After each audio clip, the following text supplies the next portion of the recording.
43। लगभग 4 बजे वह जागा तो उसने देखा कि उसके पांवों के पास सिर रखकर सुधा सो रही है। पंखे की हवा वहां तक नहीं पहुंचती। वह पसीने से तरबतर हो रही है। चंदर उठा, उसे नींद में ऐसा लगा कि जैसे इधर कुछ हुआ ही नहीं है। सुधा वही सुधा है, चंदर वही चंदर है। उसने सुधा के पल्ले से सुधा के माथे और गले का पसीना पोंछ दिया और हाथ बढ़ाकर पंखा उसकी ओर घुमा दिया। सुधा ने आंखें खोली, एक अजीब सी निगाह से चंदर की ओर देखा और चंदर के पांव को खींचकर वक्ष से लगा, फिर आंख बंद करके लेट गई। चंदर ने अपना एक हाथ सुधा के माथे पर रख लिया और वह चुपचाप बैठा सोचने लगा। आज से लगभग साल भर पहले की बात, जब उसने पहले पहल सुधा को कैलाश का चित्र दिखाया था और सुधा रो धोकर उसके पांवों में इसी तरह मुंह छिपाकर सो गई थी, और आज सुधा साल भर में कहां से कहां जा पहुंची है। चंदर कहां से कहां पहुंच गया है। काश कि कोई उनकी जिंदगी की स्लेट से इस वर्ष भर में खींची हुए मानसिक रेखाओं को मिटा सके तो कितने सुखी हो जाएं दोनों। चंदर ने सुधा को हिलाया और बोला, सुधा, सो रही हो? नहीं, उठो। नहीं चंदर, पड़ी रहने दो। तुम्हारे चरणों में सब कुछ भूलकर एक क्षण के लिए भी सो सकूंगी, मुझे इसका विश्वास नहीं था। सब कुछ छीन लिया है तुमने, एक क्षण की आत्मप्रवंचना क्यों छीनते हो? सुधा ने उसी तरह पड़े हुए जवाब दिया। अरे, उठ पगली। चंदर के मन में जाने कहाँ मरा पड़ा हुआ उल्लास फिर से जिंदा हो उठा था। उसने सुधा की बाह में जोर से चुटकी काटते हुए कहा, उठती है या नहीं, आलसी कहीं की। सुधा उठकर बैठ गई, क्षण भर चंदर की ओर पथराई हुई निगाह से देखती रही और बोली, चंदर, मैं जाग रही हूँ। तुम्ही ने उठाया है मुझे चंदर, कहीं सपना तो नहीं है कि फिर टूट जाए। और सुधा सिसक सिसक कर रो पड़ी। चंदर की आंखों में आंसू आ गए। थोड़ी देर बाद वह बोला, सुधा, कोई जादूगर अगर हम लोगों के मन से यह कांटा निकाल देता तो मैं कितना सुखी होता। लेकिन सुधा, अब मैं तुम्हें दुखी नहीं करूंगा। ये तो तुमने पहले भी कहा था। चंदर, लेकिन इधर जाने कैसे हो गए? लगता है तुम्हारे चरित्र में कहीं स्थायित्व नहीं। इसी का तो मुझे दुख है चंदर। अब रहेगा सुधा, तुम्हें खोकर, तुम्हारे प्यार को खोकर मैं देख चुका हूं कि मैं आदमी नहीं रह पाता, जानवर बन जाता हूं। सुधा, अगर तुम आज से महीनों पहले मिल जाती तो जो जहर मेरे मन में घुट रहा है वह तुम्हारे सामने व्यक्त करके मैं बिल्कुल निश्चिंत हो जाता। अच्छा सुधा, यहाँ आओ, चुपचाप लेट जाओ, मैं तुमसे सब कुछ कह डालूं, फिर सब भूल जाऊं। बोलो, सुनोगी? सुधा चुपचाप लेट गई और बोली, चंदर, या तो मत बताओ या फिर सभी स्पष्ट बता दो। हाँ, बिल्कुल स्पष्ट सुधी, तुमसे कुछ छिपा सकता हूँ भला? चंदर ने हल्की सी चपत मारकर कहा, आज मन जैसे पागल हो रहा है तुम्हारे चरणों पर बिखर जाने के लिए। जादूगरनी कहीं की। देखो सुधा, पिछली दफे तुमने मुझे बहुत कुछ बताया था कैलाश के बारे में। हाँ, बस उसके बाद से एक अजीब सी अरुचि मेरे मन में तुम्हारे लिए होने लगी थी। मैं तुमसे कुछ छिपाऊंगा नहीं। तुम्हारे जाने के बाद बटी आया।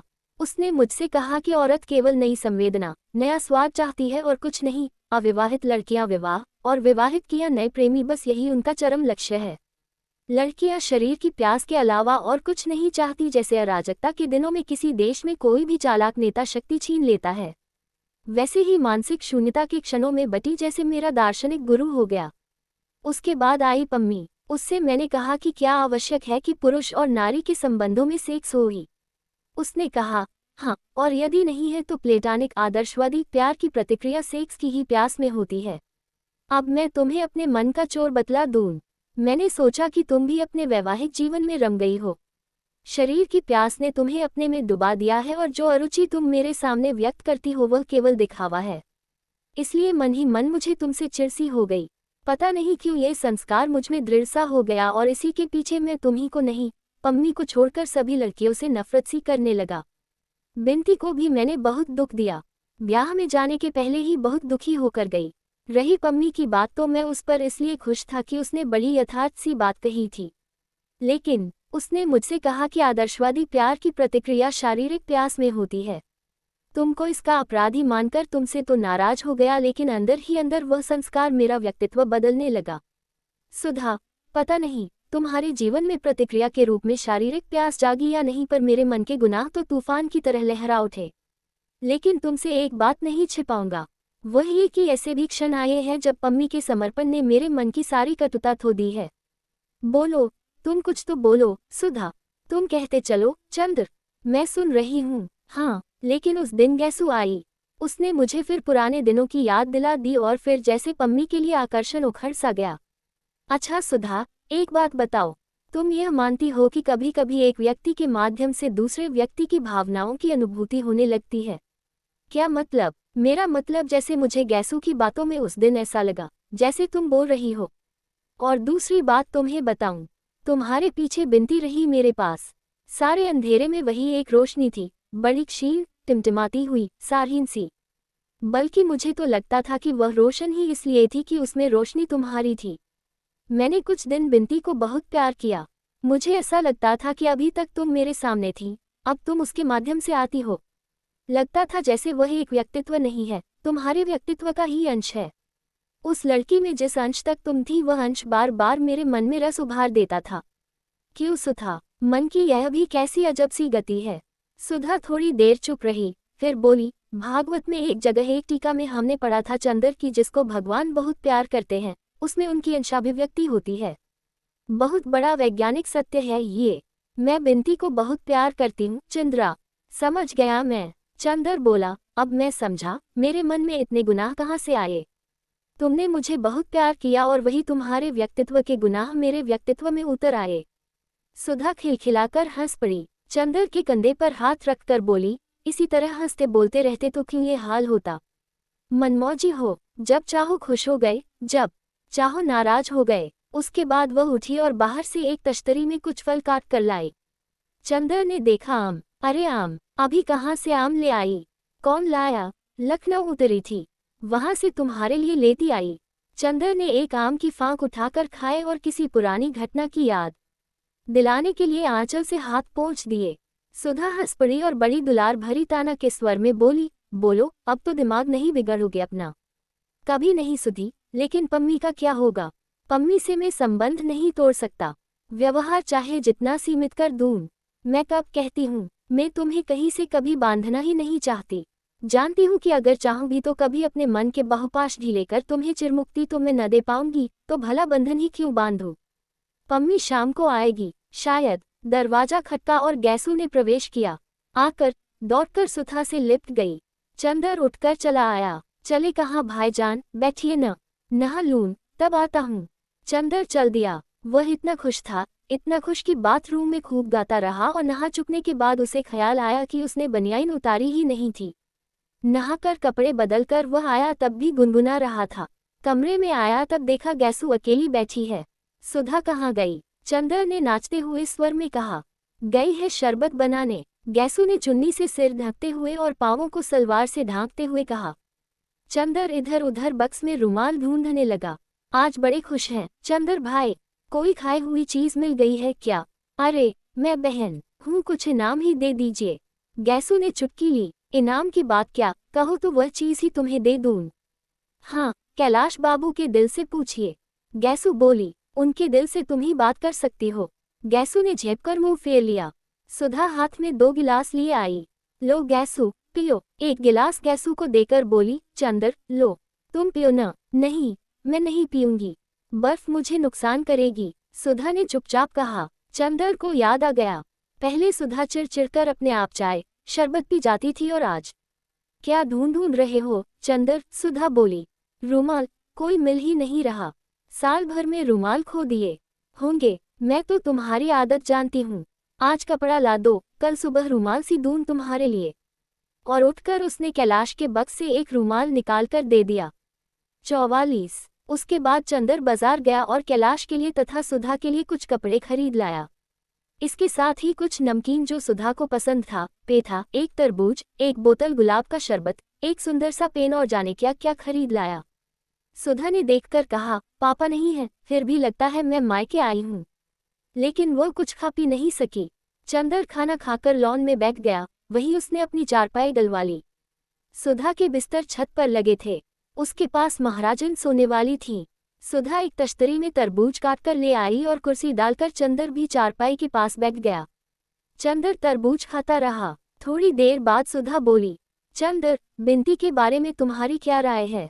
राय क्या होती, बहुत अच्छी लड़की है, तुमसे तो अच्छी ही है। चंदर ने छेड़ा, अरे मुझसे अच्छी तो दुनिया है, लेकिन एक बात पूछें? बहुत गंभीर बात है। क्या? तुम बिंती से ब्याह कर लो। बिंती से कुछ दिमाग तो नहीं खराब हो गया है?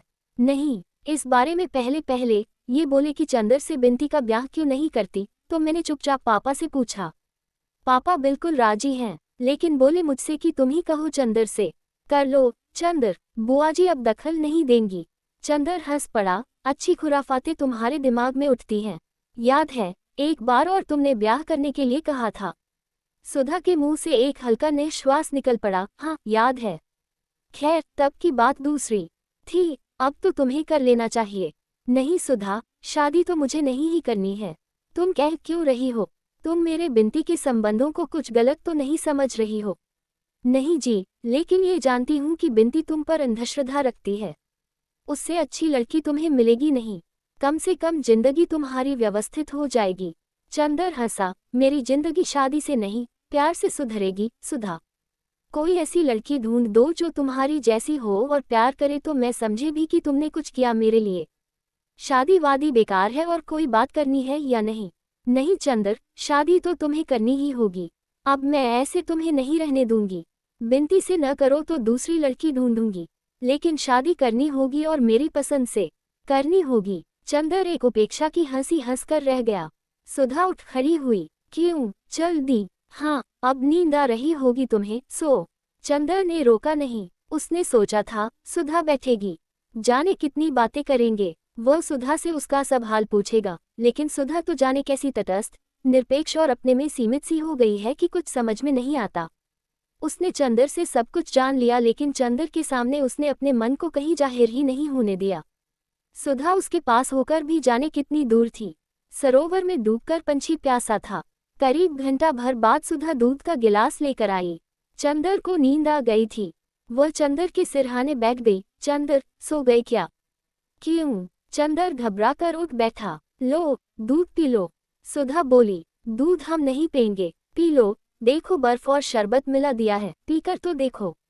नहीं, हम नहीं पेंगे। अब जाओ, हमें नींद लग रही है। चंदर गुस्सा था। पी लो मेरे राजदुलारे, चमक रहे हैं चांद सितारे। सुधा ने लोरी गाते हुए चंदर को अपनी गोद में खींचकर बच्चों की तरह गिलास चंदर के मुंह से लगा दिया। चंदर ने चुपचाप दूध पी लिया। सुधा ने गिलास नीचे रखकर कहा, वाह, ऐसे तो मैं नीलू को दूध पिलाती हूँ। नीलू कौन? अरे मेरा भतीजा, शंकर बाबू का लड़का। अच्छा चंदर, तुमने पंखा तो छत पर लगा दिया है, तुम कैसे सोओगे? मुझे नींद आ जाएगी। चंदर फिर लेट गया। सुधा उठी नहीं। वह दूसरी पार्टी से हाथ टेककर चंदर के वक्ष के आर पार फूलों के धनुष सी झुककर बैठ गई। एकादशी का स्निग्ध पवित्र चंद्रमा आसमान की नीली लहरों पर अधखिले बेल के फूल की तरह कांप रहा था। दूध में नहाए हुए झोंके चांदनी से आंख मिचौली खेल रहे थे। चंदर आंखें बंद किए पड़ा था और उसकी पलकों पर, उसके माथे पर, उसके होठों पर चांदी की पाखुरियां बरस रही थीं। सुधा ने चंदर का कॉलर ठीक किया और बड़े ही मधुर स्वर में पूछा, चंदर, नींद आ रही है? नहीं, नींद उचट गई। चंदर ने आंख खोलकर देखा। एकादशी का पवित्र चंद्रमा आकाश में था और पूजा से अभिषिक्त एकादशी की उदास चांदनी उसके वक्ष पर झुकी बैठी थी। उसे लगा जैसे पवित्रता और अमृत का चंपई बादल उसके प्राणों में लिपट गया है। उसने करवट बदल कर कहा, सुधा, जिंदगी का एक पहलू खत्म हुआ। दर्द की एक मंजिल खत्म हो गई। थकान भी दूर हो गई, लेकिन अब आगे का रास्ता समझ में नहीं आता। क्या करूं? करना बहुत है। चंदर, अपने अंदर की बुराई से लड़ लिए, अब बाहर की बुराई से लड़ो। मेरा तो सपना था चंदर कि तुम बहुत बड़े आदमी बनोगे। अपने बारे में तो जो कुछ सोचा था वह सब नसीब ने तोड़ दिया। अब तुम्ही को देखकर कुछ संतोष मिलता है। तुम जितने ऊंचे बनोगे उतना ही चैन मिलेगा, वरना मैं तो नरक में भून रही हैं। सुधा, तुम्हारी इसी बात से मेरी सारी हिम्मत, सारा बल टूट जाता है। अगर तुम अपने परिवार में सुखी होती तो मेरा भी साहस बंधा रहता। तुम्हारा ये हाल, तुम्हारा ये स्वास्थ्य, यह असमय वैराग्य और पूजा, ये घुटन देखकर लगता है क्या करूं, किसके लिए करूं? मैं भी क्या करूं? चंदर, मैं ये जानती हूं कि अब ये भी मेरा बहुत ख्याल रखते हैं, लेकिन इस बात पर मुझे और भी दुख होता है। मैं इन्हें संतुलित नहीं कर पाती और उनकी खुलकर उपेक्षा भी नहीं कर पाती। यह अजब सा नरक है मेरा जीवन भी, लेकिन यह जरूर है चंदर कि तुम्हें ऊंचा देखकर मैं यह नरक भी भोग ले जाऊंगी। तुम दिल मत छोटा करो, एक ही जिंदगी की तो बात है, उसके बाद। लेकिन मैं तो पुनर्जन्म में विश्वास ही नहीं करता। तब तो और भी अच्छा है, इसी जन्म में जो सुख दे सकते हो दे लो। जितना ऊंचे उठ सकते हो उठ लो। तुम जो रास्ता बताओ वह मैं अपनाने के लिए तैयार हूँ। मैं सोचता हूँ अपने व्यक्तित्व से ऊपर उठूं, लेकिन मेरे साथ एक शर्त है, तुम्हारा प्यार मेरे साथ रहे। तो वह अलग कब रहा चंद्र? तुम्ही ने जब चाहा मुंह फेर लिया, लेकिन अब नहीं। काश कि तुम एक क्षण का भी अनुभव कर पाते कि तुमसे दूर वहां वासना के कीचड़ में फंसी हुई मैं कितनी व्याकुल, कितनी व्यथित हूं, तो तुम ऐसा कभी न करते। मेरे जीवन में जो कुछ अपूर्णता रह गई है चंद्र, उसकी पूर्णता, उसकी सिद्धि तुम ही हो। तुम्हें मेरे जन्म जन्मांतर की शांति की सौगंध है। तुम अब इस तरह न करना। बस ब्याह कर लो और दृढ़ता से ऊंचाई की ओर चलो। ब्याह के अलावा तुम्हारी सब बातें स्वीकार हैं, लेकिन फिर भी तुम अपना प्यार वापस नहीं लोगी, कभी कभी नहीं। और हम कभी नाराज भी हो जाएं तो बुरा नहीं मानोगी, नहीं। और हम कभी फिसले तो तुम तटस्थ होकर नहीं बैठोगी, बल्कि बिना डरे हुए मुझे खींच लाओगी उस दलदल से। ये कठिन है चंद्र, आखिर मेरे भी बंधन हैं। लेकिन खैर, अच्छा ये बताओ तुम दिल्ली कब आओगे? अब दिल्ली तो दशहरे में आऊंगा, गर्मियों में यही रहूंगा, लेकिन हो सका तो लौटने के बाद शाहजहांपुर आऊंगा। सुधा चुपचाप बैठी रही, चंद्र भी चुपचाप लेटा रहा। थोड़ी देर बाद चंद्र ने सुधा की हथेली अपने हाथों पर रख ली और आंखें बंद कर लीं। जब वह सो गया तो सुधा ने धीरे से हाथ उठाया, खड़ी हो गई। थोड़ी देर अपलक उसे देखती रही और धीरे धीरे चली आई। 45। दूसरे दिन सुबह सुधा ने आकर चंद्र को जगाया। चंद्र उठ बैठा तो सुधा बोली, जल्दी से नहा लो, आज तुम्हारे साथ पूजा करेंगे। चंद्र उठ बैठा, नहा धोकर आया तो सुधा ने चौकी के सामने 2 आसन बिछा रखे थे। चौकी पर धूप सुलग रही थी और फूल गमक रहे थे, ढेर के ढेर बेलें और अगस्त के फूल। चंद्र को बिठाकर सुधा बैठी। उसने फिर वही वेश धारण कर लिया था, रेशम की धोती और रेशम का एक अंतरवासक, गीले बाल पीठ पर लहरा रहे थे। लेकिन मैं बैठा बैठा क्या करूंगा? उसने पूछा। सुधा कुछ नहीं बोली, चुपचाप अपना काम करती गई। थोड़ी देर बाद उसने भागवत खोली और बड़े मधुर स्वरों में गोपिका गीत पढ़ती रही। चंद्र संस्कृत नहीं समझता था, पूजा में विश्वास नहीं करता था, लेकिन वह क्षण जाने कैसा लग रहा था। चंद्र की सांस में धूप की पावन सौरभ के डोरे मुंद गए थे। उसके घुटनों पर रह रहकर सद्यस्राता सुधा के भीगे केशों से गीले मोती चू पड़ते थे। कृष्णकाय, उदास और पवित्र सुधा के पूजा के प्रसाद जैसे मधुर स्वर में श्रीमद् भागवत के श्लोक उसकी आत्मा को अमृत से धो रहे थे। लगता था जैसे इस पूजा की श्रद्धान्वित बेला में उसके जीवन भर की भूलें, कमजोरियां, गुनाह सभी धुलता जा रहा था। जब सुधा ने भागवत बंद करके रख दिया तो पता नहीं क्यों चंद्र ने प्रणाम कर लिया भागवत को या भागवत की पुजारिन को, यह नहीं मालूम। थोड़ी देर बाद सुधा ने पूजा की थाली उठाए और उसने चंद्र के माथे पर रोली लगा दी। अरे मैं, हाँ तुम और कौन, मेरे तो दूसरा न कोई, सुधा बोली और ढेर के ढेर फूल चंद्र के चरणों पर चढ़ाकर झुककर चंद्र के चरणों को प्रणाम कर लिया। चंद्र ने घबराकर पांव खींच लिए। मैं इस योग्य नहीं हूँ सुधा, क्यों लज्जित कर रही हो? सुधा कुछ नहीं बोली, अपने आंचल से एक छलकता हुआ आंसू पोंछकर नाश्ता लाने चली गई। जब वह यूनिवर्सिटी से लौटा तो देखा सुधा मशीन रखे कुछ सिल रही है। चंद्र ने कपड़े बदल कर पूछा, कहो क्या सिल रही हो? रूमाल और बनियाइन। कैसे काम चलता था तुम्हारा? न संरक में एक भी रूमाल है, न एक भी बनियाइन। लापरवाही की भी हद है। तभी कहती हूँ ब्याह कर लो। हाँ, किसी दर्जी की लड़की से ब्याह करवा दो। चंद्र खाट पर बैठ गया और सुधा मशीन पर बैठी बैठी सिलती रही। थोड़ी देर बाद सहसा उसने मशीन रोक दी और एकदम से घबरा कर उठी। क्या हुआ सुधा? बहुत दर्द हो रहा है। वह उठी और खाट पर बेहोश सी पड़ रही। चंद्र 2 का पंखा उठा लाया और झलने लगा। डॉक्टर बुला लाऊं? नहीं, अभी ठीक हो जाऊंगी। उबकाया रही है। सुधा उठी। जाओ मत, मैं पीकादान उठा लाता हूँ। चंद्र ने पीकादान उठाकर रख दिया और सुधा की पीठ सहलाने लगा। फिर सुधा हाफती सी लेट गई। चंद्र दौड़कर इलायची और पानी ले आया। सुधा ने इलायची खाए और फिर पड़ रही। उसके माथे पर पसीना झलक आया। अब कैसी तबीयत है सुधा? बहुत दर्द है, अंग अंग में मशीन चलाना नुकसान कर गया। सुधा ने बहुत क्षीण स्वरों में कहा। जाऊं किसी डॉक्टर को बुला लाऊं? बेकार है चंद्र, मैं तो लखनऊ में दिखा आई। इस रोग का क्या इलाज है? ये तो जिंदगी भर का अभिशाप है। क्या बीमारी बताई तुम्हें? कुछ नहीं। बताओ न। क्या बताऊं चंद्र? सुधा ने बड़ी कातर निगाहों से चंद्र की ओर देखा और फूट कर रो पड़ी। बुरी तरह सिसकने लगी। सुधा चुपचाप पड़ी कराहती रही। चंद्र ने अटैची में से दवा निकाल कर दी। कॉलेज नहीं गया। 2 घंटे बाद सुधा कुछ ठीक हुई। उसने एक गहरी सांस ली और तकिए के सहारे उठकर बैठ गई। चंदर ने और कई तकिए पीछे रख दिए। 2 ही घंटे में सुधा का चेहरा पीला पड़ा गया। चंदर चुपचाप उदास बैठा रहा। उस दिन सुधा ने खाना नहीं खाया, सिर्फ फल लिए। दोपहर को 2 बजे भयंकर लू में कैलाश वापस आया और आते ही चंदर से पूछा, सुधा की तबीयत तो ठीक रही? ये जानकर कि सुबह खराब हो गई थी, वह कपड़े उतारने के पहले सुधा के कमरे में गया और अपने हाथ से दवा देकर फिर कपड़े बदलकर सुधा के कमरे में जाकर सो गया। बहुत थका मालूम पड़ता था। चंदर आकर अपने कमरे में कॉपियां जांचता रहा। शाम को कामिनी, प्रभा तथा कई लड़कियां, जिन्हें गैसू ने खबर दे दी थी, आई और सुधा और कैलाश को घेरे रहीं। चंदर उनकी खातिर तवज्जो में लगा रहा। रात को कैलाश ने उसे अपनी छत पर बुला लिया और चंदर के भविष्य के कार्यक्रम के बारे में बात करता रहा। जब कैलाश को नींद आने लगी तब वह उठकर लॉन पर लौट आया और लेट गया। बहुत देर तक उसे नींद नहीं आई। वह सुधा की तकलीफों के बारे में सोचता रहा। उधर सुधा बहुत देर तक करवटें बदलती रही। ये 2 दिन सपनों की तरह बीत गए और कल वह फिर चली जाएगी चंदर से दूर, न जाने कब तक के लिए। सुबह से ही सुधा जैसे बुझ गई थी। कल तक जो उसमें उल्लास वापस आ गया था, वह जैसे कैलाश की छाह ने ही ग्रस लिया था। चंदर के कॉलेज का आखिरी दिन था।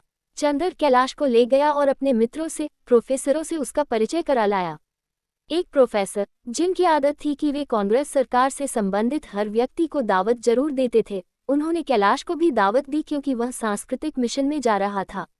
वापस जाने के लिए रात की गाड़ी तय रही। हफ्ते भर बाद ही कैलाश को जाना था, अतः वह ज्यादा नहीं रुक सकता था। दोपहर का खाना दोनों ने साथ खाया। सुधा महाराजन का लिहाज करती थी, अतः वह कैलाश के साथ खाने नहीं बैठी। निश्चय हुआ कि अभी से सामान बांध लिया जाए ताकि पार्टी के बाद सीधे स्टेशन जा सके। जब सुधा ने चंदर के लाए हुए कपड़े कैलाश को दिखाए तो उसे बड़ा ताज्जुब हुआ, लेकिन उसने कुछ नहीं कहा। कपड़े रख लिए और चंदर से जाकर बोला, अब जब तुमने लेने देने का व्यवहार ही निभाया है तो ये बता दो, तुम बड़े हो या छोटे? क्यों? चंदर ने पूछा। इसलिए कि बड़े हो तो पैर छू कर जाऊं और छोटे हो तो रुपया देकर जाऊं, कैलाश बोला। चंदर हंस पड़ा। घर में दोपहर से ही उदासी छा गई। न चंदर दोपहर को सोया, न कैलाश और न सुधा। शाम की पार्टी में सब लोग गए। वहां से लौटकर आए तो सुधा को लगा कि उसका मन अभी डूब जाएगा। उसे शादी में भी जाना इतना नहीं अखरा था जितना आज अखर रहा था। मोटर पर सामान रखा जा रहा था तो वह खंभे से टिककर खड़ी रो रही थी। महाराजन एक टोकरी में खाने का सामान बांध रही थी। कैलाश ने देखा तो बोला, रो क्यों रही हो? छोड़ जाए तुम्हें यहीं, चंदर से संभलेगा। सुधा ने आंसू पोंछकर आंखों से डांटा, महाराजन सुन रही हैं कि नहीं? मोटर तक पहुंचते पहुंचते सुधा फूट फूट कर रो पड़ी और महाराजन उसे गले से लगाकर आंसू पोंछने लगी। फिर बोली, रोवो न बिटिया, अब छोटे बाबू का ब्याह कर देव तो 2-3 महीना आए के रह जाव। तो हर सास छोई है कि न? सुधा ने कुछ जवाब नहीं दिया और 5 रुपये का नोट महाराजन के हाथ में थमाकर आ बैठी। ट्रेन प्लेटफॉर्म पर आ गई थी। सेकंड क्लास में चंदर ने इन लोगों का बिस्तर लगवा दिया, सीट रिजर्व करवा दी। गाड़ी छूटने में अभी घंटा भर देर थी। सुधा की आंखों में विचित्र सा भाव था। कल तक की दृढ़ता, तेज उल्लास बुझ गया था और अजब सी कातरता आ गई थी। वह चुप बैठी थी। चंदर से जब नहीं देखा गया तो वह उठकर प्लेटफॉर्म पर टहलने लगा। कैलाश भी उतर गया। दोनों बातें करने लगे। सहसा कैलाश ने चंदर के कंधे पर हाथ रखकर कहा, हाँ यार, एक बात बहुत जरूरी थी। क्या? इन्होंने तुमसे बिनती के बारे में कुछ कहा? कहा था तो क्या सोचा तुमने? मैं शादी वादी नहीं करूंगा। ये सब आदर्शवाद मुझे अच्छा नहीं लगा। और फिर उससे शादी करके सच पूछो तो बहुत बड़ी बात करोगे तुम। उस घटना के बाद अब ब्राह्मणों में तो वर उसे मिलने से रहा और ये कह रही थी कि वह तुम्हें मानती भी बहुत है। हाँ, लेकिन इसके मतलब यह नहीं कि मैं शादी कर लें। मुझे बहुत कुछ करना है। अरे जाओ यार, तुम सिवा बातों के कुछ नहीं कर सकते। हो सकता है। चंदर ने बात टाल दी। वह शादी तो नहीं ही करेगा। थोड़ी देर बाद चंदर ने पूछा, इन्हें दिल्ली कब भेजोगे? अभी तो जिस दिन मैं जाऊंगा उस दिन ये दिल्ली मेरे साथ जाएंगी, लेकिन दूसरे दिन शाहजहांपुर लौट जाएंगी। क्यों? अभी माँ बहुत बिगड़ी हुई हैं। वह इन्हें आने थोड़े ही देती थी। वह तो लखनऊ के बहाने मैं इन्हें ले आया। तुम शंकर भैया से कभी जिक्र मत करना। अब दिल्ली तो इसलिए चली जाए कि मैं 2-3 महीने बाद लौटूंगा, फिर शायद सितंबर अक्टूबर में ये 3-4 महीने के लिए दिल्ली जाएंगी। You know she is carrying. हाँ, अच्छा, हाँ, यही तो बात है, पहला मौका है। दोनों लौटकर कंपार्टमेंट में बैठ गए। सुधा बोली, तो सितंबर में आओगे ना? चंद्र, हाँ हाँ, जरूर से, फिर वक्त कोई बहाना न बना देगा। जरूर आऊंगा। कैलाश उतरकर कुछ लेने गया तो सुधा ने अपनी आंखों से आंसू पोंछकर झुककर चंदर के पांव छू लिए और रोकर बोली, चंदर, अब बहुत टूट चुकी हूं, अब हाथ न खींच लेना। उसका गला रुंध गया। चंदर ने सुधा के हाथों को अपने हाथ में ले लिया और कुछ भी नहीं बोला। सुधा थोड़ी देर चुप रही, फिर बोली, चंदर, चुप क्यों हो? अब तो नफरत नहीं करोगे? मैं बहुत अभागी हूँ देवता। तुमने क्या बनाया था और अब क्या हो गई? देखो, अब चिट्ठी लिखते रहना, नहीं तो सहारा टूट जाता है। और फिर वह रो पड़ी। कैलाश कुछ किताबें और पत्रिकाएं खरीद कर वापस आ गया। दोनों बैठकर बातें करते रहे। ये निश्चय हुआ कि जब कैलाश लौटेगा तो बजाय बंबई से सीधे दिल्ली जाने के, वह प्रयाग से होता हुआ जाएगा। गाड़ी चली तो चंदर ने कैलाश को बहुत प्यार से गले लगा लिया। जब तक गाड़ी प्लेटफॉर्म के अंदर रही, सुधा सिर निकाले झांकती रही। प्लेटफॉर्म के बाहर भी पीली चांदनी में सुधा का फहराता हुआ आंचल दिखता रहा। धीरे धीरे वह एक सफेद बिंद्र बनकर अदृश्य हो गया। गाड़ी एक विशाल अजगर की तरह चांदनी में रेंगती चली जा रही थी। 46। जब मन में प्यार जाग जाता है तो प्यार की किरण बादलों में छिप जाती है। अजब थी चंदर की किस्मत, इस बार तो सुधा गई थी तो उसके तन मन को एक गुलाबी नशे में सराबोर कर गई थी। चंदर उदास नहीं था, वह बेहद खुश था, खूब घूमता था और गर्मी के बावजूद खूब काम करता था। अपने पुराने नोट्स निकाल लिए थे और एक नई किताब की रूपरेखा सोच रहा था। उसे लगता था कि उसका पौरुष, उसकी शक्ति, उसका ओस, उसकी दृढ़ता, सभी कुछ लौट आया है। उसे हरदम लगता कि गुलाबी पाखुड़ियों की एक छाया उसकी आत्मा को चूमती रहती है। वह जब कभी लेटता तो उसे लगता कि सुधा फूलों के धनुष की तरह उसके पलंग के आर पार पाटी पर हाथ टेके बैठी है। उसे लगता कमरे में अब भी धूप की सौरभ लहरा रही है और हवाओं में सुधा के मधुर कंठ के श्लोक गूंज रहे हैं। 2 ही दिन में चंदर को लग रहा था कि उसकी जिंदगी में जहां जो कुछ टूट फूट गया है, वह सब संभल रहा है। वह सब अभाव धीरे धीरे भर रहा है। उसके मन का पूजा ग्रह खंडहर हो चुका था। सहसा उस पर जैसे किसी ने आंसू छिड़ककर जीवन के वरदान से अभिषिक्त कर दिया था। पत्थर के बीच दबकर पिसे हुए पूजा गीत फिर से सस्वर हो उठे थे। मुरझाए हुए पूजा फूलों की पाखुड़ियों में फिर रस छलक आया था और रंग चमक उठे थे। धीरे धीरे मंदिर का कंगूरा फिर सितारों से समझौता करने की तैयारी करने लगा था। चंदर की नसों में वेद मंत्रों की पवित्रता और ब्रज की वंशी की मधुराई पलकों में पलके डालकर नाच उठी थी। सारा काम जैसे वह किसी अदृश्य आत्मा की आज्ञा से करता था। वह आत्मा सिवा सुधा के और भला किसकी थी? वह सुधा में हो रहा था। उसके कदम कदम में, बात बात में, सांस सांस में सुधा का प्यार फिर से लौट आया था। तीसरे दिन बिनती का एक पत्र आया। बिनती ने उसे दिल्ली बुलाया था और मामाजी डॉक्टर शुक्ला भी चाहते थे कि चंदर कुछ दिन के लिए दिल्ली चला आए तो अच्छा है। चंदर के लिए कुछ कोशिश भी कर रहे थे। उसने लिख दिया कि वह मई के अंत में या जून के प्रारंभ में आएगा। और बिनती को बहुत बहुत सा स्नेह। उसने सुधा के आने की बात नहीं लिखी क्योंकि कैलाश ने मना कर दिया था। सुबह चंदर गंगा नहाता, नई पुस्तकें पढ़ता, अपने नोट्स दोहराता। दोपहर को सोता और रेडियो बजाता, शाम को घूमता और सिनेमा देखता, सोते वक्त कविताएं पढ़ता और सुधा के प्यार के बादलों में मुंह छिपाकर सो जाता। जिस दिन कैलाश जाने वाला था, उसी दिन उसका एक पत्र आया कि वह और सुधा दिल्ली आ गए हैं। शंकर भैया और नीलू उसे पहुंचाने बंबई जाएंगे। चंदर सुधा के इलाहाबाद जाने का जिक्र किसी को भी न लिखे। यह उसके और चंदर के बीच की बात थी। खत के नीचे सुधा की कुछ लाइनें थीं। चंदर, राम राम, तुमने मुझे जो साड़ी दी थी वह क्या अपनी भावी श्रीमती के नाप की थी? वह मेरे घुटनों तक आती है। बूढ़ी होकर घिस जाऊंगी तो उसे पहना करूंगी अच्छा श्रेय। और जो तुमसे कह आई हूं उन बातों का ध्यान रहेगा न। मेरी तंदुरुस्ती ठीक है। इधर मैंने गांधी जी की आत्मकथा पढ़नी शुरू की है। तुम्हारी सुधा। और हाँ, लाला जी मिठाई खिलाओ। दिल्ली में बहुत खबर है कि शरणार्थी विभाग में प्रयाग के एक प्रोफेसर आने वाले हैं। कैलाश तो अब बंबई चल दिया होगा। बंबई के पते से उसने बधाई का एक तार भेज दिया और सुधा को एयरमेल से उसने एक खत भेजा जिसमें उसने बहुत सी मिठाइयों का चित्र बना दिया था। लेकिन वह पसोपेश में पड़ गया। दिल्ली जाए या न जाए, वह अपने अंतर्मन से सरकारी नौकरी का विरोधी था। उसे तत्कालीन भारतीय सरकार और ब्रिटिश सरकार में ज्यादा अंतर नहीं लगता था। फिर हर दृष्टिकोण से वह समाजवादियों के अधिक समीप था। और अब वह सुधा से वायदा कर चुका था कि वह काम करेगा, ऊंचा बनेगा, प्रसिद्ध होगा, लेकिन पद स्वीकार कर ऊंचा बनना उसके चरित्र के विरुद्ध था। किंतु डॉक्टर शुक्ला कोशिश कर रहे थे। चंदर केंद्रीय सरकार के किसी ऊंचे पद पर आए, यह उनका सपना था। चंदर को कॉलेज की स्वच्छंद और ढीली नौकरी पसंद थी। अंत में उसने ये सोचा कि पहले नौकरी स्वीकार कर लेगा, बाद में फिर कॉलेज चला आएगा। एक दिन रात को जब वह बिजली बुझाकर, किताब बंद कर सीने पर रखकर सितारों को देख रहा था और सोच रहा था कि अब सुधा दिल्ली लौट गई होगी, अगर दिल्ली रह गया तो बंगले में किसे टिकाया जाएगा। इतने में किसी व्यक्ति ने फाटक खोलकर बंगले में प्रवेश किया। उसे ताज्जुब हुआ कि इतनी रात को कौन आ सकता है, और वह भी साइकिल लेकर। उसने बिजली जला दी। तार वाला था। साइकिल खड़ी कर तार वाला लॉन पर चला गया और तार दे दिया। दस्तखत करके उसने लिफाफा फाड़ा। तार डॉक्टर साहब का था। लिखा था कि अगली ट्रेन से फौरन चले आओ, स्टेशन पर सरकारी कार होगी सलेटी रंग की। उसके मन ने फौरन कहा, चंदर, हो गए तुम केंद्र में। उसकी आंखों से नींद गायब हो गई। वह उठा। अगली ट्रेन सुबह 3 बजे जाती थी। 11 बजे थे, अभी 4 घंटे थे। उसने एक अटैची में कुछ अच्छे से अच्छे सूट रखे, किताबें रखीं और माली को सहेजकर चल दिया।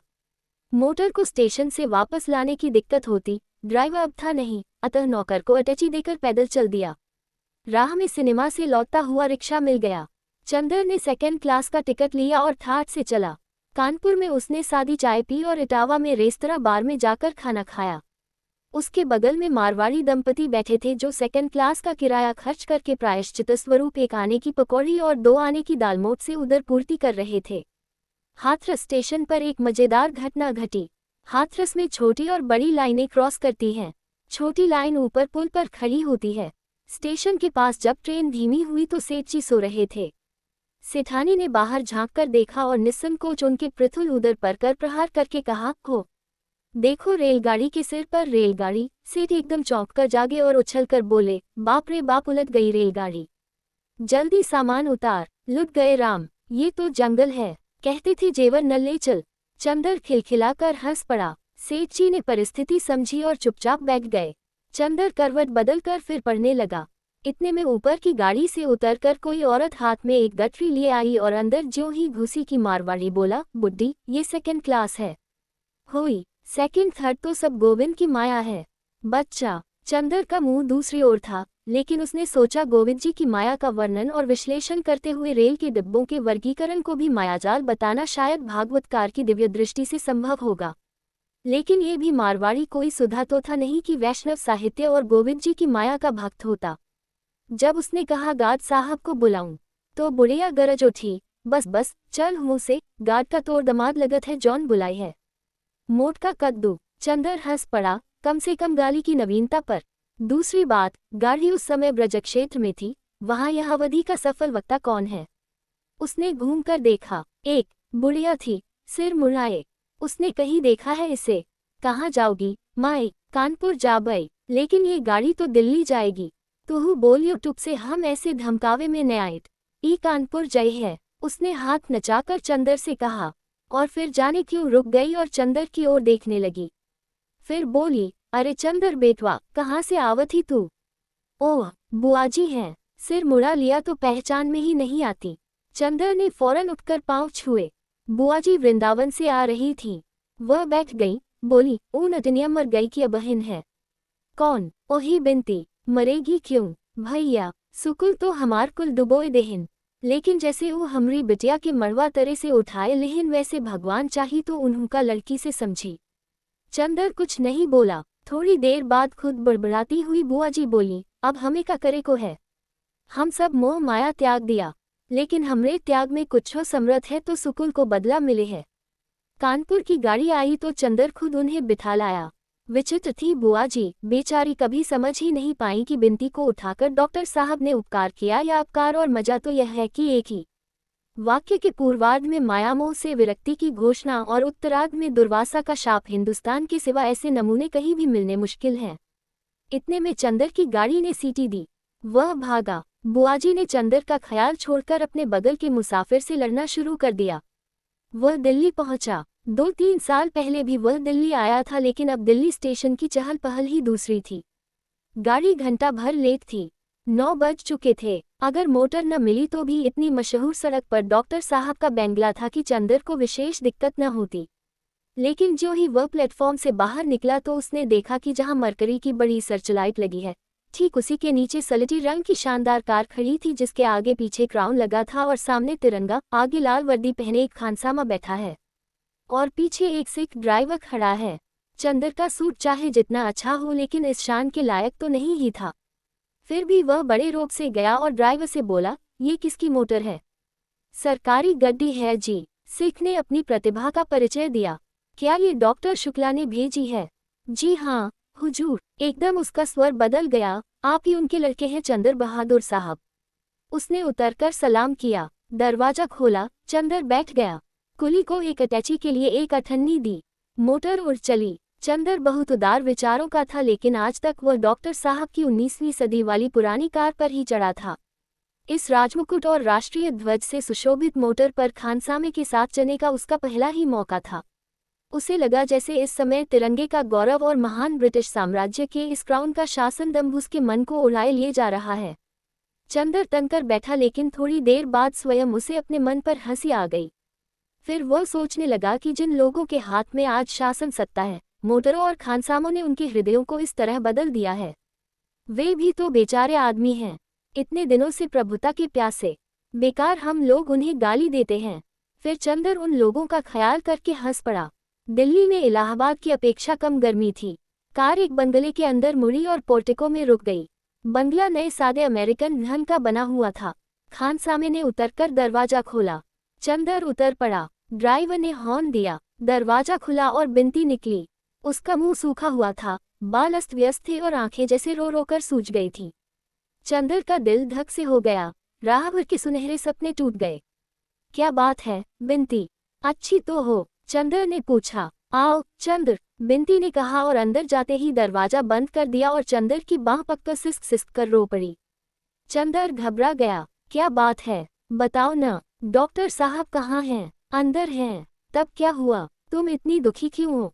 चंदर ने बिनती के सिर पर हाथ रखकर पूछा। उसे लगा जैसे इस समस्त वातावरण पर किसी बड़े भयानक मृत्युदूत के पंखों की काली छाया है।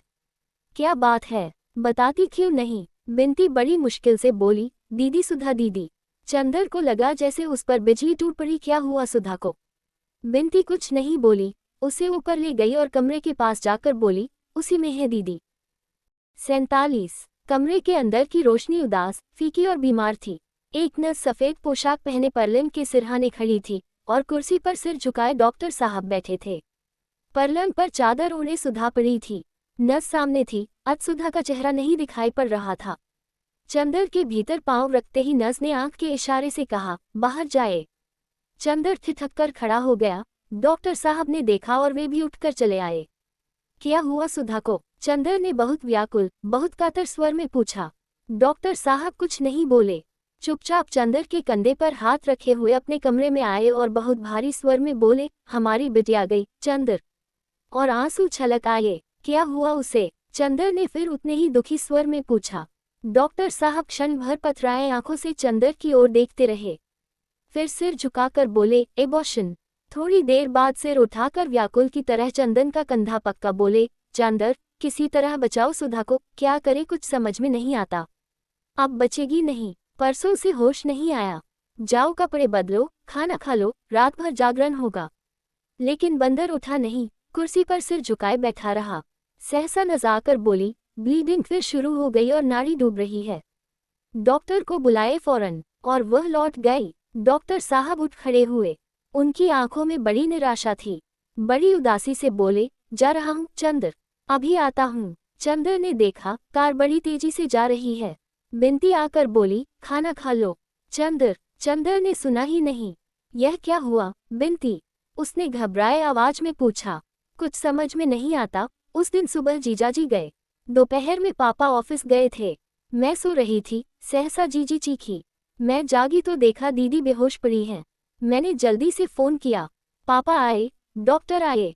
उसके बाद से पापा और नर्स के अलावा किसी को नहीं जाने देते दीदी के पास, मुझे भी नहीं। और बिनती रो पड़ी। चंदर कुछ नहीं बोला, चुपचाप पत्थर की मूर्ति सा कुर्सी पर बैठा रहा। खिड़की से बाहर की ओर देख रहा था। थोड़ी देर में डॉक्टर साहब वापस आए। उनके साथ 3 डॉक्टर थे और एक नर्स। डॉक्टरों ने करीब 10 मिनट देखा, फिर अलग कमरे में जाकर सलाह करने लगे। जब लौटे तो डॉक्टर साहब ने बहुत विह्वल होकर कहा, क्या उम्मीद है? घबराए मत, अब तो जब तक अंदरूनी सब साफ नहीं हो जाएगा तब तक खून जाएगा। नब्ज के लिए और होश के लिए एक इंजेक्शन देते हैं अभी। इंजेक्शन देने के बाद डॉक्टर चले गए। पापा वहीं जाकर बैठ गए। बिनती और चंद्र चुपचाप बैठे रहे। करीब 5 मिनट के बाद सुधा ने भयंकर स्वर में कराहना शुरू किया। उन कराहों में जैसे उनका कलेजा उल्टा आता हो। डॉक्टर साहब उठकर यहाँ चले आए और चंद्र से बोले, वेहीमेंट ब्लीडिंग, और कुर्सी पर सिर झुकाकर बैठ गए। बगल के कमरे से सुधा की दर्दनाक कराहें उठती थीं और सन्नाटे में छटपटाने लगती थीं। अगर आपने किसी जिंदा मुर्गी के पंख और पूंछ नोचे जाते हुए देखा हो तभी आप उसका अनुमान कर सकते हैं, उस भयानकता का जो उन कराहों में थी। थोड़ी देर बाद कराहें बंद हो गईं, फिर सहसा इस बुरी तरह से सुधा चीखी जैसे गाय डकार रही हो। पापा उठकर भागे। वह भयंकर चीख उठी और सन्नाटे में मदराने लगी। बिनती रो रही थी। चंदर का चेहरा पीला पड़ गया था और पसीने से तर हो गया था। वह पापा लौट कर आए। हम लोग देख सकते हैं? चंदर ने पूछा। अभी नहीं, अब ब्लीडिंग खत्म है। नज अभी कपड़े बदल दे तो चलेंगे। 48। थोड़ी देर में तीनों गए और जाकर खड़े हो गए। अब चंदर ने सुधा को देखा। उसका चेहरा सफ़ेद पड़ गया था, जैसे जाड़े के दिनों में थोड़ी देर पानी में रहने के बाद उंगलियों का रंग रिक्तहीन श्वेत हो जाता है। गालों की हड्डियां निकल आई थीं और होठ काले पड़ गए थे। पलकों के चारों ओर कालापन गहरा गया था और आंखें जैसे बाहर निकली पड़ती थीं। खून इतना अधिक गया था कि लगता था बदन पर चमड़े की एक हल्की झिल्ली मर दी गई हो। यहाँ तक कि भीतर की हड्डी के उतार चढ़ाव तक स्पष्ट दिख रहे थे। चंदर ने डरते डरते माथे पर हाथ रखा। सुधा के होठों में कुछ हरकत हुई। उसने मुंह खोल दिया और आंखें बंद किए हुए ही उसने करवट बदली। फिर कराही और सिर से पैर तक उसका बदन कांप उठा। नस ने नाड़ी देखी और कहा, अब ठीक है, कमजोरी बहुत है। थोड़ी देर बाद पसीना निकलना शुरू हुआ। पसीना पोंछते पोंछते 1 बज गया। बिनती बोली डॉक्टर साहब से, मामा जी अब आप सो जाए, चंदर देख लेंगे आज। नस है ही। डॉक्टर साहब की आंखें लाल हो रही थीं। सबके कहने पर वह अपनी सीट पर लेट रहे। नस बोली, मैं बाहर आराम कुर्सी पर थोड़ा बैठ लूं, कोई जरूरत हो तो बुला लेना। चंदर जाकर सुधा के सिरहाने बैठ गया। बिनती बोली, तुम थके हुए आए हो, चलो तुम भी सो रहो, मैं देख रही हैं। चंदर ने कुछ जवाब नहीं दिया, चुपचाप बैठा रहा। बिनती ने सभी खिड़कियां खोल दी और चंदर के पास ही बैठ गई। सुधा सो रही थी चुपचाप। थोड़ी देर बाद बिनती उठी, घड़ी देखी, मुंह खोलकर दवा दी। सहसा डॉक्टर साहब घबराए हुए से आए, क्या बात है, सुधा क्यों चीखी? कुछ नहीं, सुधा तो सो रही है, चुपचाप बिनती बोली। अच्छा, मुझे नींद में लगा कि वह चीखी है। फिर वह खड़े खड़े सुधा का माथा सहलाते रहे और फिर लौट गए। नस अंदर थी। बिनती चंदर को बाहर ले आई और बोली, देखो तुम कल जीजाजी को एक तार दे देना। लेकिन अब वह होंगे कहाँ? विजयपट्टनम या कोलंबो में जहाजी कंपनी के पते से दिलवा देना तार। दोनों फिर जाकर सुधा के पास बैठ गए। नस बाहर सो रही थी। 3:30 बज गए थे। ठंडी हवा चल रही थी। बिनती चंदर के कंधे पर सिर रखकर सो गई। सहसा सुधा के होठ हिले और उसने कुछ अस्फुट स्वर में कहा। चंदर ने सुधा के माथे पर हाथ रखा। माथा सहसा जलने लगा था। चंदर घबरा उठा। उसने नस को जगाया। नस ने बगल में थर्मामीटर लगाया। तापक्रम 105 था। सारा बदन जल रहा था और रह रहकर वह कांप उठती थी। चंदर ने फिर घबराकर नस की ओर देखा। घबराए मत, डॉक्टर अभी आएगा। लेकिन थोड़ी देर में हालत और बिगड़ गई और फिर उसी तरह दर्दनाक कराहें सुबह की हवा में सिर पटकने लगी। नस ने इन लोगों को बाहर भेज दिया और बदन अनगोचने लगी। थोड़ी देर में सुधा ने चीखकर पुकारा, पापा। इतनी भयानक आवाज थी कि जैसे सुधा को नरक के दूध पकड़े ले जा रहे हों।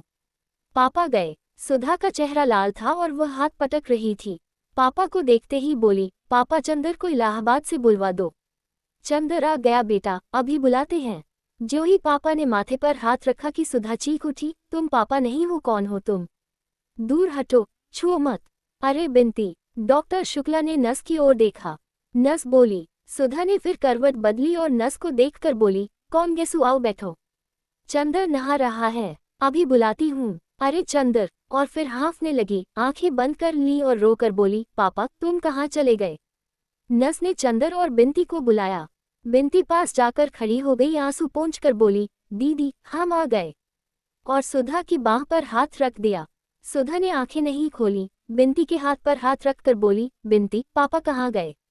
खड़े तो है मामा जी। झूठ मत बोल कमबख्त, अच्छा ले, शरबत तैयार है, जा चंदर स्टडी रूम में पढ़ रहा है, बुला ला जा।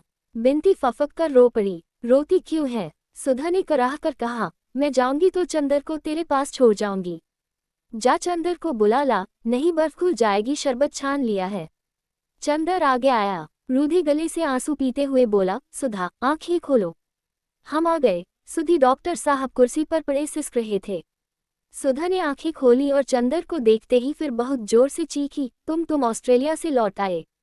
झूठे, तुम चंदर हो क्या? मैं तुम्हें पहचानती नहीं। अब क्या चाहिए? इतना कहा, तुमसे हाथ जोड़ा, मेरी क्या हालत है, लेकिन तुम्हें क्या? जाओ यहाँ से, वरना मैं अभी सिर पटक दूंगी। और सुधा ने सिर पटक दिया। नहीं गए। नस ने इशारा किया। चंदर कमरे के बाहर आया और कुर्सी पर सिर झुकाकर बैठ गया। सुधा ने आंखें खोली और फटी फटी आंखों से चारों ओर देखने लगी। फिर नस से बोली, गैसू तुम बहुत बहादुर हो, तुमने अपने को बेचा नहीं, अपने पैर पर खड़ी हो, किसी के आश्रय में नहीं हो, कोई खाना कपड़ा देकर तुम्हें खरीद नहीं सकता। गैसू। बिंती कहाँ गई? मैं खड़ी हूँ दीदी। हैं? अच्छा, पापा कहाँ हैं? सुधा ने कराह कर पूछा। डॉक्टर साहब उठकर आ गए। बेटा, बड़े दुलार से सुधा के माथे पर हाथ रखकर बोले। सुधा रो पड़ी, कहाँ थे पापा? अभी तक तुम, हमने इतना पुकारा, न तुम बोले न चंदर बोला, हमें तो डर लग रहा था, इतना सूना था। जाओ, महाराजन ने रोटी सेकी है, खा लो। हाँ, ऐसे बैठ जाओ। लो पापा, हमने नानखटाई बनाई। डॉक्टर शुक्ला रोते हुए चले गए। बिंती ने चंदर को बुलाया। देखा चंदर कुर्सी पर हथेली में मुंह छिपाए बैठा था। बिंती गई और चंदर के कंधे पर हाथ रखा। चंदर ने देखा और सिर झुका लिया। चलो चंदर। दीदी फिर बेहोश हो गई। इतने में नस बोली, वो फिर होश में आई है, आप लोग वहीं चलिए। सुधा ने आंखें खोल दी थी। चंदर को देखते ही बोली, चंदर आओ, कोई मास्टर ठीक किया तुमने? जो कुछ पढ़ा था वह भूल रही हूँ, अब इम्तिहान में पास नहीं होंगी, डेलीरियम अब भी है। नस बोली। सहसा सुधा ने चंदर का हाथ छोड़ दिया और झट से हथेलियां आंखों पर रख ली और बोली, ये कौन आ गया? ये चंदर नहीं है, चंदर नहीं है। चंदर होता तो मुझे डांटता क्यों? बीमार पड़ी। अब बताओ मैं चंदर को क्या जवाब दूंगी? चंदर को बुला दो। गैसू। जिंदगी में दुश्मनी निभाए, अब मौत में तो न निभाए। उफ, मरीज के पास इतने आदमी, तभी डेलीरियम होता है। सहसा डॉक्टर ने प्रवेश किया। कोई दूसरा डॉक्टर था, अंग्रेज था। बिंती और चंदर बाहर चले आए। बिंती बोली, ये सिविल सर्जन है। उसने खून मंगवाया, देखा, फिर डॉक्टर शुक्ला को भी हटा दिया, सिर्फ नर्स रह गई। थोड़ी देर बाद वह निकला तो उसका चेहरा स्याह था। क्या ये प्रेगनेंसी पहली मर्तबा थी? जी हाँ। डॉक्टर ने सिर हिलाया और कहा, अब मामला हाथ से बाहर है, इंजेक्शन लगेंगे, अस्पताल ले चलिए। डॉक्टर शुक्ला, मवाद आ रहा है, कल तक सारे बदन में फैल जाएगा। किस बेवकूफ डॉक्टर ने देखा था? चंदर ने फोन किया, एम्बुलेंस कार आ गई, सुधा को उठाया गया। दिन बड़ी ही चिंता में बीता। 3 घंटे पर इंजेक्शन लग रहे थे। दोपहर को 2 बजे इंजेक्शन खत्म कर डॉक्टर ने एक गहरी सांस ली और बोला, कुछ उम्मीद है, अगर 12 घंटे तक और ठीक रहा तो मैं आपकी लड़की आपको वापस दूंगा। 49।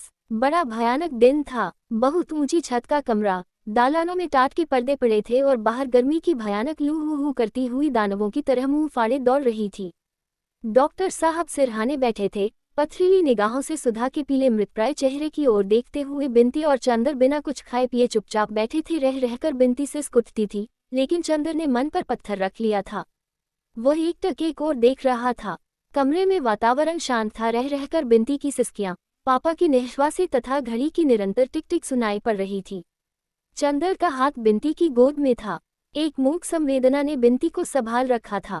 चंदर कभी बिंती की ओर देखता, कभी घड़ी की ओर, सुधा की ओर नहीं देख पाता था। दुख अपनी पूरी चोट करने के वक्त अक्सर आदमी की आत्मा और मन को क्लोरोफॉर्म सुधा देता है। चंदर कुछ भी सोच नहीं पा रहा था। संज्ञाहत, नीरव, निश्वेष्ट। घड़ी की सुई अविराम गति से चल रही थी।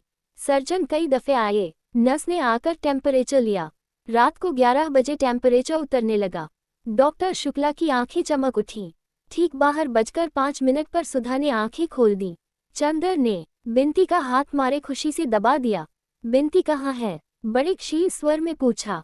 सुधा ने आंख घुमाकर देखा। पापा को देखते ही मुस्कुरा पड़ी। बिंती और चंदर उठकर आ गए। आहा, चंदर तुम आ गए। हमारे लिए क्या लाए? पगली कहीं की, मारे खुशी के चंदर का गला भर गया। लेकिन तुम इतनी देर में क्यों आए चंदर? कल रात को ही आ गए थे हम। चलो चलो, झूठ बोलना तो तुम्हारा धर्म बन गया। कल रात को आ गए होते तो अभी तक हम अच्छे भी हो गए होते। और वह हाँफने लगी। सर्जन आया। बात मत करो उसने कहा। उसने एक मिक्सचर दिया, फिर आला लगाकर देखा और डॉक्टर शुक्ला को अलग ले जाकर कहा, अभी 2 घंटे और खतरा है, लेकिन परेशान मत होइए, अब 70% आशा है। मरीज जो कहे उसमें बाधा मत दीजिएगा, उसे जरा भी परेशानी न हो। सुधा ने चंदर को बुलाया। चंदर, पापा से मत कहना, अब मैं बचूंगी नहीं, अब कहीं मत जाना, यहीं बैठो। छे पगली, डॉक्टर कह रहा है अब खतरा नहीं है। चंदर ने बहुत प्यार से कहा, अभी तो तुम हमारे लिए जिंदा रहोगी न। कोशिश तो कर रही हूँ चंदर, मौत से लड़ रही हूँ। चंदर, उन्हें तार दे दो, पता नहीं देख पाऊंगी या नहीं। दे दिया सुधा, चंदर ने कहा और सिर झुकाकर सोचने लगा। क्या सोच रहे हो चंदर? उन्हें इसीलिए देखना चाहती हैं कि मरने के पहले उन्हें क्षमा कर दूं, उनसे क्षमा मांग लूं। चंदर, तुम तकलीफ का अंदाजा नहीं कर सकते। डॉक्टर शुक्ला आए। सुधा ने कहा, पापा आज तुम्हारी गोद में लेट लें। उन्होंने सुधा का सिर गोद में रख लिया। पापा, चंदर को समझा दो, ये अब अपना ब्याह तो कर ले। हाँ पापा, हमारी भागवत मंगवा दो। शाम को मंगवा देंगे बेटी, अब 1 बज रहा है। देखा, सुधा ने कहा, बिंती यहाँ आओ। बिंती आई। सुधा ने उसका माथा चूमकर कहा, रानी, जो कुछ तुझे आज तक समझाया वैसा ही करना। अच्छा पापा तेरे जिम्मे हैं। बिंती रोकर बोली, दीदी ऐसी बातें क्यों करती हो? सुधा कुछ न बोली, गोद से हटाकर सिर तकिए पर रख लिया। जाओ पापा, अब सो रहो तुम। सो लूंगा बेटी, जाओ, नहीं फिर हम अच्छे नहीं होंगे। जाओ। सर्जन का आदेश था कि मरीज के मन के विरुद्ध कुछ नहीं होना चाहिए। डॉक्टर शुक्ला चुपचाप उठे और बाहर बिछे पलंग पर लेट रहे। सुधा ने चंदर को बुलाया, बोली, मैं झुक नहीं सकती बिंती, यहाँ आ। चंदर के पैर छुअरे अपने माथे में नहीं पगली, मेरे माथे से लगा दे, मुझसे झुका नहीं जाता। बिंती ने रोते हुए सुधा के माथे में चरण धूल लगा दी। रोती क्यों है पगली? मैं मर जाऊं तो चंदर तो है ही, अब चंदर तुझे कभी नहीं रुलाएंगे, चाहे पूछ लो। इधर आओ चंदर, बैठ जाओ, अपना हाथ मेरे होठों पर रख दो। ऐसे, अगर मैं मर जाऊं तो रोना मत चंदर, तुम ऊंचे बनोगे तो मुझे बहुत चैन मिलेगा।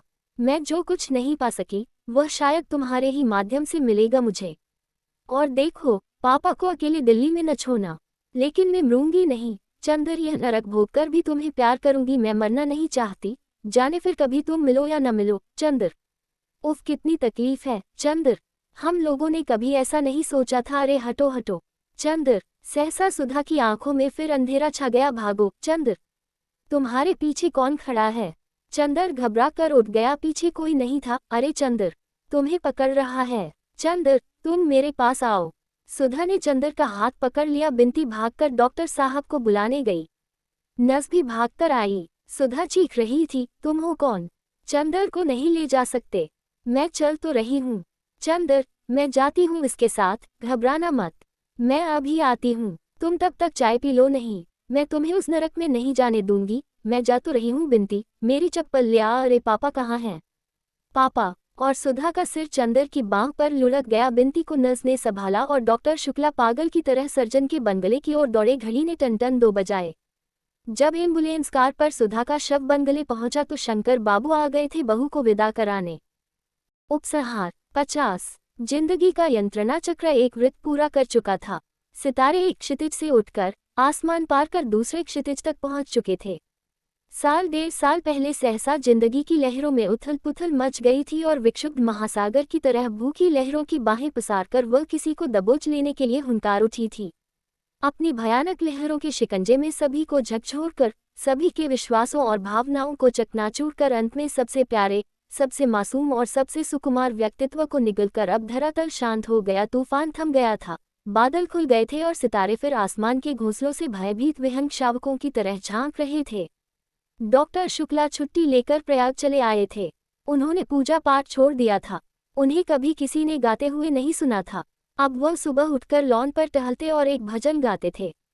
बिंती, जो इतनी सुंदर थी, अब केवल खामोश पीड़ा और अवशेष स्मृति की छाया मात्र थी। चंदर शांत था, पत्थर हो गया था, लेकिन उसके माथे का तेज बुझ गया था और वह बुरा सा लगने लगा था, और यह सब केवल 15 दिनों में। जेठ दशहरे के दिन डॉक्टर साहब बोले, चंदर आज जाओ, उसके फूल छोड़ आओ, लेकिन देखो शाम को जाना जब वहां भीड़ भाड़ न हो। अच्छा। और चुपचाप टहलकर गुनगुनाने लगे। शाम को चंदर चला तो बिंती भी चुपचाप साथ हो ली। न बिंती ने आग्रह किया, न चंदर ने स्वीकृति दी। दोनों खामोश चल दिए। कार पर चंदर ने बिंती की गोद में गठरी रख दी। त्रिवेणी पर कार रुक गई। हल्की चांदनी मैले कफन की तरह लहरों की लाश पर पड़ी हुई थी। दिन भर कमाकर मल्लाह थककर सो रहे थे। एक बूढ़ा बैठा चिलम पी रहा था। चुपचाप उसकी नाव पर चंदर बैठ गया। बिंती उसकी बगल में बैठ गई। दोनों खामोश थे, सिर्फ पतवारों की छप छप सुन पड़ती थी। मल्लाह ने तख्त के पास नाव बांध दी और बोला, नहा ले बाबू। वह समझता था बाबू सिर्फ घूमने आए हैं। जाओ। वह दूर तख्तों की कतार के उस छोर पर जाकर खो गया। फिर दूर दूर तक फैला संगम और सन्नाटा। चंदर सिर झुकाए बैठा रहा, बिंती सिर झुकाए बैठी रही। थोड़ी देर बाद बिंती सिसक पड़ी। चंदर ने सिर उठाया और फौलादी हाथों से बिंती का कंधा झकझोर कर बोला, बिंती यदि रोई तो यही फेंक देंगे उठाकर, कमबख्त अभागी। बिंती चुप हो गई। चंदर चुपचाप बैठा तख्त के नीचे से गुजरती हुई लहरों को देखता रहा। थोड़ी देर बाद उसने गठरी खोली, फिर रुक गया। शायद फेंकने का साहस नहीं हो रहा था। बिंती ने पीछे से आकर एक मुट्ठी राख उठा ली और अपने आंचल में बांधने लगी। चंदर ने चुपचाप उसकी ओर देखा, फिर झपककर उसने बिंती का आंचल पककर राख छीन ली और गुर्राता हुआ बोला, बदतमीज कहीं की, राख ले जाएगी अभागी। और झट से कपड़े सहित राख फेंक दी और आग्नेय दृष्टि से बिंती की ओर देखकर फिर सिर झुका लिया। लहरों में राख एक जहरीले पनियाले सांप की तरह लहराती हुई चली जा रही थी। बिंती चुपचाप सिसक रही थी। नहीं चुप होगी। चंदर ने पागलों की तरह बिंती को ढकेल दिया। बिंती ने बांस पकड़ लिया और चीख पड़ी। चीख से चंदर जैसे होश में आ गया। थोड़ी देर चुपचाप रहा, फिर झुककर अंजलि में पानी लेकर मुंह धोया और बिंती के आंचल से पोंछकर बहुत मधुर स्वर में बोला, बिंती रो मत, मेरी समझ में नहीं आता कुछ भी, रो मत। चंदर का गला भर आया और आंख में आंसू छलक आए। चुप हो जाओ रानी, मैं अब इस तरह कभी नहीं करूंगा, उठो, अब हम दोनों को निभाना है। बिंती। चंदर ने तख्त पर छीना झपटी में बिखरी हुई राख चुटकी में उठाए और बिंती की मांग में भरकर मांग चूम ली। उसके होठ राख में सन गए। सितारे टूट चुके थे। तूफान खत्म हो चुका था। नाव किनारे पर आकर लग गई थी। मल्लाह को चुपचाप रुपये देकर बिंती का हाथ थामकर चंदर ठोस धरती पर उतर पड़ा। मुर्दा चांदनी में दोनों छायाएं मिलती जुलती हुई चल दी। गंगा की लहरों में बहता हुआ राख का सांप टूट फूट कर बिखर चुका था और नदी फिर उसी तरह बहने लगी थी जैसे कभी कुछ हुआ ही न हो। समाप्त।